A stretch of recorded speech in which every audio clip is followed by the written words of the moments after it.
really fact. The storage of truth. ইফতার খুব বেশি দেরি নেই, কাজেই খুব ভালো লম্বা কথা হয়তো ভালো লাগবে না। আমার আগে বিভিন্ন ব্যক্তিবর্গ বক্তব্য রেখেছেন, এখানে মূলত যারা বক্তব্য রেখেছেন সকলেই রাজনৈতিক বক্তব্য রেখেছেন। এখানে আমার কিছুক্ষণ আগে মাহাদি আমিন একটি বক্তব্য রেখেছে এবং তার একটি কথাই সে বলেছে, যেহেতু এখানে আমরা মূলত রাজনৈতিক নেতৃবৃন্দ বা রাজনৈতিক কর্মীবৃন্দ এখানে উপস্থিত আছি, স্বাভাবিকভাবেই অনেকগুলো দল আমরা এখানে আছি এবং স্বাভাবিকভাবে প্রত্যেকটি দলের আদর্শ তো একদম এক হবে না, অবশ্যই আলাদা আলাদা কিছু আছে। তবে অবশ্যই আমি মনে করি, বিশ্বাস করি মূল বিষয়টি এক জায়গায়, এবং সেটি হচ্ছে গণতন্ত্র বা ডেমোক্রেসি। সেটি হচ্ছে একটি মানবিক বাংলাদেশ, সেটি হচ্ছে একটি বাংলাদেশ যেখানে মানুষের কথা বলার অধিকার থাকবে। সম্মানিত উপস্থিতিবৃন্দ, এই বিষয়ে আমরা অনেকগুলো কথা এর ভিতরেই শুনে ফেলেছি, আমি সেজন্য সেই বিষয়গুলোতে যাব না। এই মুহূর্তে বাংলাদেশের সবচেয়ে একটি বহুল আলোচিত বিষয় হচ্ছে সংস্কার। আমরা এখানে যে রাজনৈতিক দলগুলো আছি, এই রাজনৈতিক দলগুলো বিগত 15 বছর ধরে, মোটামুটি এখানে উপস্থিত সকল রাজনৈতিক দলগুলো আমরা বিগত 15 বছর ধরে আন্দোলন সংগ্রাম করেছি আমাদের হারিয়ে যাওয়া বা ডাকাতি করে নেওয়া অধিকারকে প্রতিষ্ঠিত করার জন্য, জনগণের সেই অধিকার। সেটাতে আমরা পার্টলি আলহামদুলিল্লাহ সাকসেসফুল হয়েছি, আমি আমি আমি একজন রাজনৈতিক কর্মী হিসেবে মনে করি। এখন বিভিন্ন আলোচনা চলছে সংস্কারের, বিভিন্ন সংস্কার বলতে আমরা যা যা যেখান থেকে যার যার অবস্থান থেকে বুঝি সেই আলোচনাগুলি চলছে। যেই কথাটি বলছিলাম যে আমরা রাজনৈতিক দলগুলো এখানে যারা আছি, ছোট বড় মাঝারি যেভাবেই বলি না কেন, বিষয় সেটি নিয়ে, বিষয় হচ্ছে রাজনৈতিক দলগুলো আমরা আন্দোলন সংগ্রাম করেছি এই দেশের মানুষকে মুক্ত করার জন্য, একটি পরিবর্তনের জন্য, ভালো একটি পরিবর্তনের জন্য, মানুষের অধিকার, ভোটের অধিকার, কথা বলার অধিকার, যেভাবে বলি সেটিকে প্রতিষ্ঠিত করার জন্য। প্রিয় মন্ত্রিত উপস্থিতিবৃন্দ, অতিথিবৃন্দ, আমরা যারা আন্দোলন করেছি সেই দলগুলো কম বেশি অনেকগুলো দল একসাথে বসে আমরা 31 দফা উপস্থাপন করেছি জাতির সামনে। সেই 31 দফা আমরা আজ থেকে প্রায় 2.5 বছর আগে, মোটামুটি কম বেশি 2.5 বছর আগে উপস্থাপন করেছি, যখন অনেকেই বলেননি সংস্কারের কথা। আমরা যেই স্বৈরাচারের বিরুদ্ধে আমাদের দলগুলোর শত শত হাজারো নেতাকর্মী গুম খুনের শিকার হয়েছে, অত্যাচারিত নির্যাতন হয়েছে, সেই স্বৈরাচারের বিরুদ্ধে রক্তচক্ষুকে উপেক্ষা করে আমরা সংস্কারের প্রস্তাব জাতির সামনে উপস্থাপন করেছি। তারই ধারাবাহিকতায় এখন বিভিন্ন জন বিভিন্ন সংস্কারের কথা বলছেন, আলোচনা হচ্ছেন। আমরা যেহেতু প্রথম উপস্থাপন করেছি 2.5 বছর আগে, আমরা তারপরেও এটিকে ওয়েলকাম করি। অবশ্যই জাতির ভালোর জন্য, মানুষের ভালোর জন্য, দেশের ভালোর জন্য যে কোনো বিষয়ে আলোচনা হতেই পারে। তবে এখানে একজন রাজনৈতিক কর্মী হিসাবে, একজন অ্যাক্টিভিস্ট হিসাবে আমি মনে করি কতগুলো বিষয়, অর্থাৎ আমাদের যে রাজনীতি আমাদের মূল লক্ষ্য কি? মূল লক্ষ্যই হচ্ছে জনগণ এবং দেশ। সংস্কার আপনারা যদি খেয়াল করে দেখেন, এই মুহূর্তে সংস্কারের যে আলোচনা, সংস্কার নিয়ে যে আলোচনা হচ্ছে, অবশ্যই এটি প্রয়োজন আছে, অবশ্যই এটি প্রয়োজন আছে। বাংলাদেশের যে সংসদ ব্যবস্থা, সংসদীয় ব্যবস্থা, এটি এক কক্ষ আছে, এটি দ্বিকক্ষ হলে কি কি ভালো হতে পারে সেটি নিয়ে আলোচনা হচ্ছে। সেটির পক্ষে বিপক্ষে সবই মতামত আছে। একজন ব্যক্তি দুবারের বেশি প্রধানমন্ত্রী, পরপর দুবারের বেশি প্রধানমন্ত্রী হওয়া উচিত নয়। অনেকে মনে করেন তাহলে স্বৈরাচারের যে প্রবৃত্তি, সেটাকে হওয়ার যে টেন্ডেন্সি, সেটাকে রোধ করা সম্ভব হবে। অবশ্যই এই প্রস্তাবনা বিএনপির পক্ষ থেকেই সর্বপ্রথম গিয়েছে, এটি নিয়ে আলোচনা হয়েছে। তত্ত্বাবধায়ক সরকার ব্যবস্থা নিয়ে আলোচনা হয়েছে। আমরা বলেছি আমরা ইনশাল্লাহ জনসমর্থন পেলে, সরকার গঠনে সক্ষম হলে বিএনপি এই কাজগুলো করবে যেগুলো জনগণের চাহিদা, সাংবিধানিক দৃষ্টিকোণ থেকে। রাষ্ট্রপতি প্রধানমন্ত্রীর ক্ষমতার ভারসাম্যর বিষয়ে আলোচনা হয়েছে, প্রস্তাবনা এসেছে, এই বিষয়গুলো চিন্তা ভাবনা হয়েছে। কিন্তু একটু আগে যে কথাটি বললাম, আমরা রাজনীতি করি কাকে ঘিরে? রাজনীতিতে করি এই জনগণকে ঘিরে, এই দেশের জনগণকে ঘিরে। আমরা রাজনৈতিক দলগুলো শুধু এইগুলার ব্যাপারে প্রস্তাবনা দিয়েছি, দেওয়াটাই উচিত, দেওয়াটাই স্বাভাবিক। কিন্তু কেন আমরা রাজনৈতিক দলগুলোর অবস্থান থেকে আরো কিছু বিষয় প্রস্তাবনা উপস্থাপন করছি না। আমি তো মনে করি একজন রাজনৈতিক কর্মী হিসাবে যে সমান গুরুত্বপূর্ণ ক্ষেত্র বিশেষে আমরা যেগুলো নিয়ে আলোচনা করি তার থেকে দুই চারটি আমি আপনাদের সামনে উল্লেখ করতে চাই। ক্ষেত্র বিশেষে সেগুলো আরো গুরুত্বপূর্ণ। যেমন এই মুহূর্তে যদি আমরা পত্রিকা খুলি, পত্রিকায় আমরা টেলিভিশনের পর্দায় পত্রিকার পাতায় কি দেখি? আমরা দেখি নিত্য প্রয়োজনীয় দ্রব্যের বা নিত্য প্রয়োজনীয় যে কোনো জিনিস, সেটি খাবার জিনিস হোক, পোশাক আশাক হোক, যেটাই হোক, মানুষের যেটা নিত্য প্রয়োজনীয় বিষয়, সেটি নিয়ে কি পরিমাণ কষ্ট যন্ত্রণায় আছে এদেশের অধিকাংশ মানুষ। আমরা কেন রাজনৈতিক দলগুলো ডিবেট করছি না যে জনগণের রায় আমার পক্ষে আসলে আমি কিভাবে এই ব্যবস্থাটিকে হ্যান্ডেল করব, কিভাবে এই ব্যবস্থাটিকে ডিল করব, আমি কিভাবে নিত্য প্রয়োজনীয় যে দ্রব্য তার মূল্য আমি মানুষের সহনশীলতা ক্রয় সীমার ভেতরে রাখব। এখন এটিকে যদি রাখতে হয় তাহলে আমাদেরকে বাজার ব্যবস্থাকে কিভাবে আমরা সাজাবো, এটিকে যদি তাই করতে হয় তাহলে কিভাবে উৎপাদন বাড়াবো আমরা, কেন আমরা এই বিষয়টা নিয়ে আলাপ করছি না? আমি মনে করি বাংলাদেশ জাতীয়তাবাদী দল তার পূর্ব অভিজ্ঞতা থেকে মনে করে যে এই বিষয়গুলো আমাদের অবশ্যই অ্যাড্রেস করা উচিত জাতির সামনে। শুধু তত্ত্বাবধায়ক সরকার ব্যবস্থা, শুধু সাংবিধানিক ব্যবস্থা, শুধু ভোটের ব্যবস্থা, বিভিন্ন ব্যবস্থা, সেগুলো যেরকম আলোচনা হওয়া উচিত, তার থেকে বেশি আলোচনা হওয়া উচিত বা সমান পরিমাণ অন্তত আলোচনা হওয়া উচিত কিভাবে মানুষের এই সমস্যার সমাধান করবে, কোন দল কিভাবে করবে।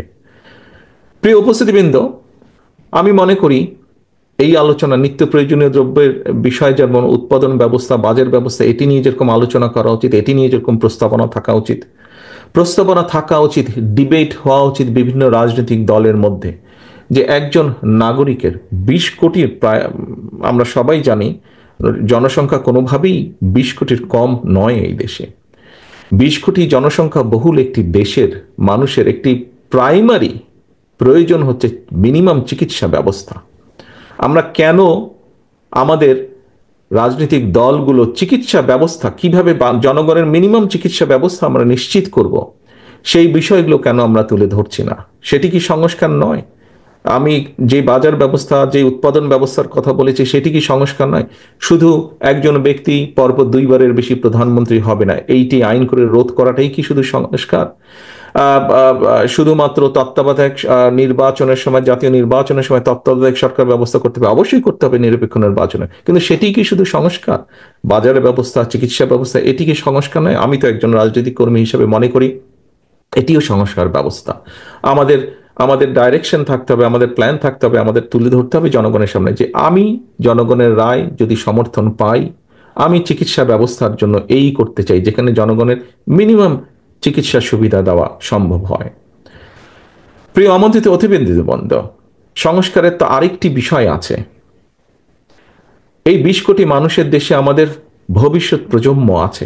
আমরা যদি আমাদের ভবিষ্যৎ প্রজন্মের সঠিক শিক্ষা ব্যবস্থা যদি গড়ে তুলতে সক্ষম না হই, তাহলে কি করে আমাদের পক্ষে সম্ভব এই দেশকে সামনে এগিয়ে নিয়ে যাওয়া, কি করে সম্ভব একটি সমৃদ্ধশালী দেশকে গড়ে তোলা?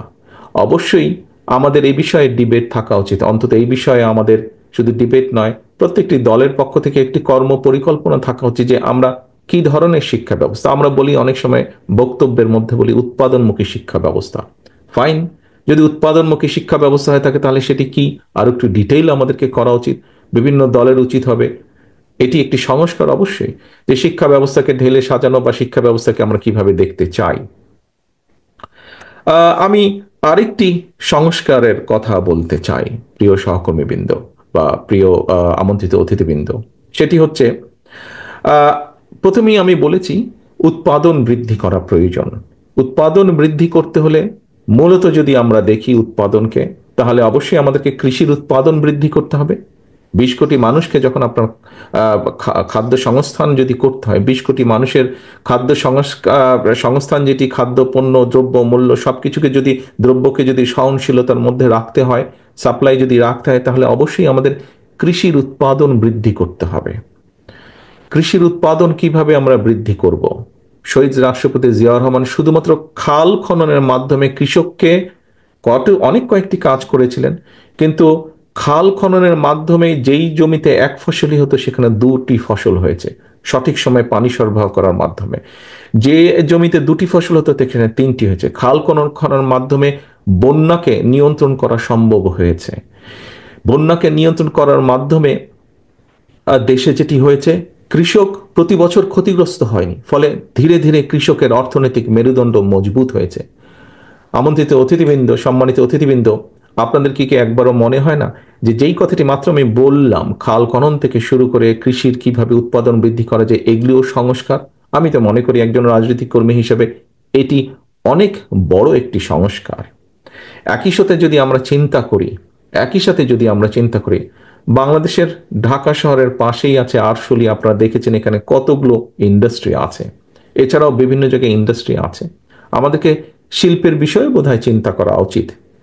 কিভাবে উদ্যোক্তাদেরকে আমরা একটা স্টেবল সিচুয়েশন দিতে পারি, যাতে উদ্যোক্তারা উদ্যোগ গ্রহণের মাধ্যমে এই দেশে শিল্প স্থাপন করতে পারেন, তাদেরকে নিরাপত্তা দেওয়া সম্ভব হয়।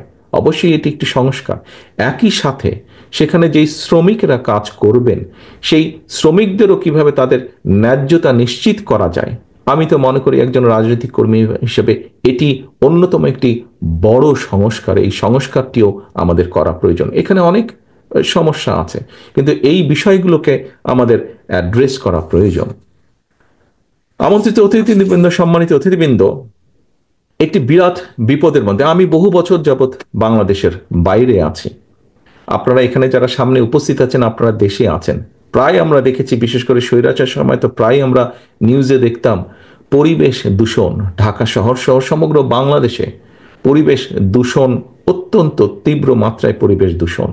সামগ্রিকভাবে সমগ্র বাংলাদেশই পরিবেশ হুমকির সম্মুখীন। আমরা কি রাজনৈতিক দলগুলো জাতির সামনে পরিবেশের ব্যাপারে সংস্কার উপস্থাপন করতে পারি না? কিভাবে আমরা পরিবেশের উন্নতি ঘটাতে পারি? এই যে দূষণকে কিভাবে কমাতে পারি? আমি তো মনে করি এই দূষণ কমানোটিও একটি সংস্কার প্রস্তাব বা সংস্কারের একটি বড় অংশ। কারণ এই দূষণের কারণে প্রতি বছর লক্ষ লক্ষ শিশু, কোটি কোটি মানুষ অসুস্থ হয়ে যাচ্ছেন শারীরিকভাবে। সেটি পলিউশন, বিভিন্ন রকম পলিউশন, শব্দ পলিউশন বলেন, সেটি ধোঁয়ার পলিউশন বলেন, ধুলাবালির পলিউশন বলেন, যেটি বলি না কেন, আমরা এই পলিউশন থেকে কিভাবে আমরা রাজধানী সহ সমগ্র দেশকে রক্ষা করতে পারি, দেশের মানুষকে রক্ষা করতে পারি, এ ব্যাপারেও তো আমরা আমাদের পরিকল্পনা উপস্থাপন করতে পারি জাতির সামনে। প্রিয় সহকর্মীবৃন্দ, আরেকটি বড় বিষয় আপনাদের সামনে তুলে ধরতে চাই। আমি মনে করি এটি অত্যন্ত গুরুত্বপূর্ণ একটি সংস্কার। এটি আমাদের রাজনৈতিক দলগুলো, যারা আমরা জনগণের রায় চাই, আমি তো মনে করি জনগণের সামনে আমাদের এই ব্যাপারেও এটিকেও সংস্কার প্রস্তাব বিবেচনার দরকার নেই। আমি তো মনে করি এটি সংস্কার প্রস্তাব। 20 কোটি মানুষ যদি আমরা ধরে নিই, 20 কোটি মানুষের প্রতিদিনের ব্যবহার্য পানি, কি পরিমাণ পানি প্রয়োজন হয়,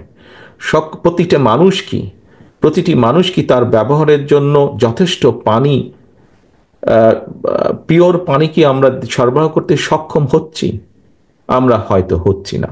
তাহলে এই 20 কোটি মানুষকে কিভাবে আমরা খাবার পানি বলেন, ব্যবহার্য পানি বলেন, মিনিমাম পিওর পানি আমরা তাদেরকে সরবরাহ করতে পারি? এটি কি একটি সংস্কার প্রস্তাব হতে পারে না? অবশ্যই এটি হতে পারে। আমরা কি চিন্তা করে দেখেছি, সারা বিশ্বে কিন্তু এখন পানি এবং পানির সাথে একই সাথে জ্বালানি, সেটি জ্বালানি বিভিন্নভাবেই হতে পারে, পেট্রোলিয়াম হতে পারে, গ্যাস হতে পারে। জ্বালানি একটি ক্রাইসিস আস্তে আস্তে তৈরি হচ্ছে সমগ্র পৃথিবীতে। 20 কোটি মানুষের জ্বালানি ব্যবস্থা কি হবে, কি হতে পারে, কিভাবে আমরা জ্বালানি কমফোর্ট দিতে পারি মানুষকে, সেটিও তো সংস্কার প্রস্তাব আমি মনে করি। এবং সে ব্যাপারেও আমাদের চিন্তা পরিকল্পনা জাতির সামনে উপস্থাপন করা উচিত। প্রিয় সহকর্মীবৃন্দ, আমাদের এই যে আপনাদের সামনে ইফতারের আর বেশিক্ষণ সময় নেই, আমি বক্তব্য বাড়াবো না। আমি এখানে উপস্থিত যারা রাজনীতিবিদ আছেন, সকলকে আমি অনুরোধ করব, আসুন জনগণের এই বিষয়গুলোর ব্যাপারেও আমরা চিন্তা করি, কথা বলি। আমাদের এই ব্যাপারেও আমাদের কি সংস্কার আছে সেগুলো আমরা তুলে ধরার চেষ্টা করি। আমরা বাস্তবধর্মী সমালোচনা অবশ্যই করব একজন আরেকজনের, কিন্তু সমালোচনা করতে গিয়ে এমন পরিস্থিতিতে যাতে আমরা এসে না দাঁড়াই যেখানে আমরা জনগণের এই ইস্যুগুলোকে, দেশের এই ইস্যুগুলোকে আমরা অ্যাড্রেস করতে ভুলে যাব। আমাদের কাছে অন্য কিছু মুখ্য হয়ে যাবে, এগুলো গৌণ হয়ে যাবে। এটি যদি হয় তাহলে এই দেশের সম্ভাবনা সব শেষ হয়ে যাবে, নষ্ট হয়ে যেতে পারে। এবং অবশ্যই এটি আমাদের এই ঘরে উপস্থিত কারোরই সেটি চাওয়া নয়, কারোরই সেটি চাওয়া নয়। আসুন আমরা এখনই, নিশ্চয়ই আমি যতটুকু জানি এখন মোনাজাত হবে, আসুন আমরা আজকে এই রমজানের দিনে, রোজার সময় আমরা এই মুহূর্তে আল্লাহর দরবারে হাত তুলি, আল্লাহর দরবারে হাত তুলে আমরা আল্লাহর কাছে রহমত চাই, যাতে এখানে আমরা যারা উপস্থিত আছি রাজনীতিবিদ হিসেবে, আমরা যাতে এই বিষয়গুলি সহ দেশ ও জাতির প্রয়োজনে যেগুলি গুরুত্বপূর্ণ বিষয়, সেই বিষয়গুলো আমরা একসাথে বসে আলোচনা করে যাতে আমরা জনগণের সেই সমস্যাগুলো ধীরে ধীরে কমিয়ে আনতে সক্ষম হই। আল্লাহ যাতে আমাদেরকে সেই তৌফিক দেন, আল্লাহ যাতে আমাদেরকে সেই রহমত দেন, আমরা আল্লাহর কাছে সেই দোয়া চাই। আবারও আমি এনডিএমকে আজকে আমাকে এখানে আমন্ত্রণ জানানোর জন্য আন্তরিকভাবে তাদেরকে ধন্যবাদ জানাতে চাই। আমি আন্তরিকভাবে ধন্যবাদ জানাতে চাই জনাব ববি হাজ্জাজকে আমাকে আমন্ত্রণ জানানোর জন্য। সকলে ইনশাল্লাহ সুস্থ থাকবেন, সকলে ইনশাল্লাহ ভালো থাকবেন। আসসালামু আলাইকুম। If you enjoyed the video, make sure to leave a like and subscribe the channel.